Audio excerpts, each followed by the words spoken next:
इस्लाम के अंदर कहीं ऐसी कोई सुई की नोक के बराबर गुंजाइश नहीं है कि ये जो आतंकवादी कह रहे हैं उसको माना जाए। शरअ ये नहीं कहता, न शरअ ये हुक्म देता है। कभी कभी बड़ी खुशियों का खजाना छोटे छोटे तोहफों में छुपा होता है, इसीलिए तनिष्क लाए हैं little big moments, a fresh new collection of earrings, साथ ही डायमंड ज्वेलरी की वैल्यू पर अप टू 20% ऑफ भी। तो आज ही पधारें Tanishq Ajmer at India motor circle. आतंक कर इस्लाम को बदनाम किया जा रहा है। तालिबान की आतंकी और तानाशाही हरकतों से दुनिया में इस्लाम के प्रति दुर्भावना फैलाई जा रही है। अफगानिस्तान क्रूर तालिबान शासकों के हाथों में आ गया है। इसके साथ ही इस देश में बाहरी तबाही, औरतों पर बंदिशों और मामूली अपराधों को देख करके उनके शरीर के अंग भंग कर देना है का शासन शुरू हो गया है। शरीयत के कानून के नाम पर यह सब करना इस्लाम में अपराध है, शरई तौर पर अपराध है। ये इसे समर्थन नहीं किया जा सकता। याद रहे, हमें इस्लाम को अल्लाह के रसूल ने जिस खूबसूरत शक्ल में दिया और उनके बाद उनके चारों खुलफाओं ने इसी शरीयत के तहत आम लोगों के साथ, ख़ास तौर से औरतों और बच्चों के साथ जिस तरह से इंसाफ और मोहब्बत कायम की, वो आज भी दुनिया के लिए एक बड़ी मिसाल है। हज़रत इमाम हुसैन अलैहिस्सलाम की शहादत जो इस्लाम की हर तस्वीर को दिखाती है, आप पर सब्र, आपका इंसाफ और आपकी हक परस्ती आज भी दुनिया को इस्लाम की सही तस्वीर दिखाती है। आज मुस्लिम जगत का प्रत्येक देश शरिया कानून के तहत आम लोगों के सम्मान पूर्वक उनके बुनियादी मौलिक अधिकारों को उन्हें देने के लिए बाध्य है। भारतीय मुसलमान होने के नाते मैं अपने भाइयों और बहनों से विशेष रूप से देश के युवाओं से अपील करता हूं कि धर्म के नाम पर किसी भी तरह के झूठे प्रचार में ना पड़ें, क्योंकि हमारा पड़ोसी देश अफगानिस्तान पहले से ही एक इस्लामिक गणतंत्र है, रहा है और आगे भी रहेगा। और वह शरिया कानून पहले से ही पिछली सरकारों द्वारा चलाया जा रहा था, लेकिन तालिबान जो अपने देश में शरिया कानून के बारे में बात कर रहा है वह पूरी तरह से अलग है। उन्होंने शरिया कानून की व्याख्या अपने एजेंडे के अनुसार आतंकवाद और शासन के एजेंडे को पूरा करने के लिए की है। जब से शरिया कानून स्पष्ट रूप से महिलाओं, बुजुर्गों और बच्चों के अधिकारों की रक्षा करता है, अपने आवाम के साथ इंसाफ और अमन से रहने के लिए बाध्य करता है। शरीयत ने आम नागरिकों, महिलाओं, बच्चों और निर्दोष लोगों को मारने की अनुमति कभी नहीं दी। इसलिए विश्व समुदाय को इसके बारे में पता होना चाहिए कि तालिबान जिस शरिया के बारे में बात कर रहा है वह उनके द्वारा अपनी आतंकी सोच की व्याख्या के अनुसार है। मैं अपने भारतीय भाइयों बहनों को बताना चाहता हूं कि हमारे पड़ोसी देश अफगानिस्तान में क्या चल रहा है। ये हम सभी के लिए एक सबक है। धन, प्रसिद्धि, राजनीति, शक्ति का आपके जीवन में कोई मोल नहीं है, क्योंकि यदि राष्ट्र है तो हम हैं, हमारा राष्ट्र सुरक्षित है तो हम सुरक्षित हैं।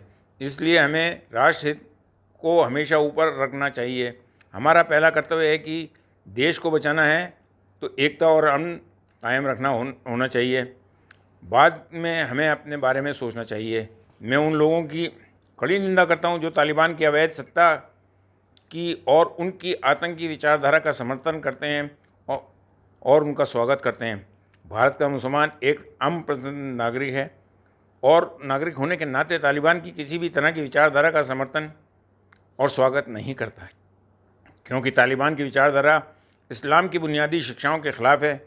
मैं ख्वाजा गरीब नवाज़ के दरबार में अल्लाह से दुआ करता हूँ कि अफ़गानी निर्दोष लोगों को, विशेष रूप से महिलाओं और बच्चों को अल्लाह अपने हिफ्ज़ व अमान में रखे और उनके प्यारे देश में जल्द से जल्द अमन और शांति की फ़िज़ा कायम हो। के अंदर ये कहाँ लिखा है कि आप बेगुनाह लोगों के घरों के अंदर घुस जाओ और वहाँ से जवान लड़कियों को उठा लाओ अपने स्वार्थ सिद्धि के लिए?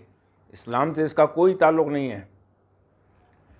तो अब सवाल ये आता है कि शरीयत के नाम पर आतंक करके, शरीयत के नाम पर आतंक करके इस्लाम को बदनाम कर रहे हैं। इस्लाम के अंदर ये नहीं है कि आप आतंकवादी बनो या लोगों के ऊपर आप अपना वो थोपना चाहो वो थोपो। तालिबान जो कर रहा है वो आतंकी तानाशाही है, इसके अलावा कुछ नहीं है।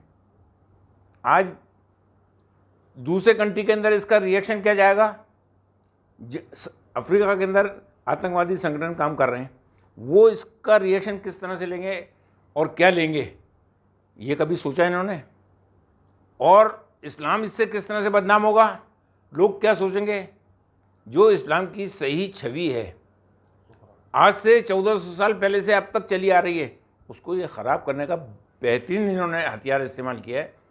वरना देखिए, जो स्वार्थी लोग हैं वो ज़रूर उनको जो है विचारधारा को सपोर्ट कर सकते हैं, वरना आम मुसलमान जो अमन पसंद है वो किसी कीमत पे इस चीज़ को बर्दाश्त नहीं करेगा, ना सपोर्ट करेगा कि बेगुनाह बच्चों को, बेगुनाह महिलाओं को, बेगुनाह जवान लड़कियों को घरों से ज़बरदस्ती कैप्चर करके ले जाना और उनको कत्ल कर देना या उनसे निकाह कर लेना, ये गलत है। हुजूर रिसालत सल्लल्लाहु अलैहि वसल्लम के टाइम में और आपके रिसाले मुबारक के बाद आपके जितने जानशीन यानी खुलफा राशिदीन हुए हैं,